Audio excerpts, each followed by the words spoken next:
राज्यामध्ये मुख्यमंत्री बळीराजा पांधन रस्ते योजना ची सुरुवात झाली आहे।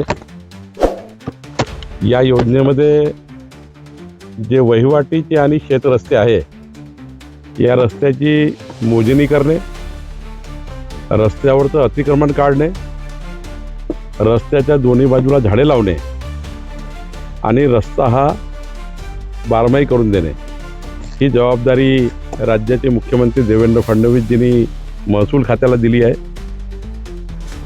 राज्यामध्ये सर्वच विधानसभेमध्ये आता मुख्यमंत्री बळीराजा पांधन रस्ते योजनेचं काम चालू झालं आहे।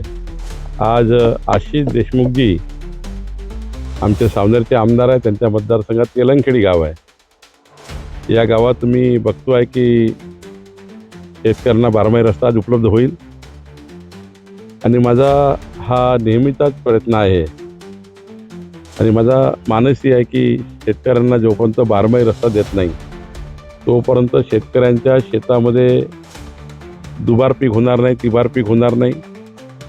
आणि ही त्या ठिकाणी आपण जर विचार केला तर शेतकऱ्याच्या शेतात पाणी, शेतकऱ्याच्या शेतात दिवसांनी 12 तास वीज आणि शेतकऱ्याच्या शेतात रस्ता असला तर शेतकऱ्याचा मुलगा कधीही सरकारी नोकरी मागायला जाणार नाही। ही खरी अर्थव्यवस्था मजबूत करण्याची बाब आहे आणि त्यामुळे आम्ही हा विचार केला आहे की पुढच्या 5 वर्षामध्ये राज्यातले सर्व रस्ते मोहीम स्वरूपाने हे बारमाही करायचे, शेत रस्ते वहिवाटी रस्त्यावर संपूर्ण अतिक्रमण काढायचे।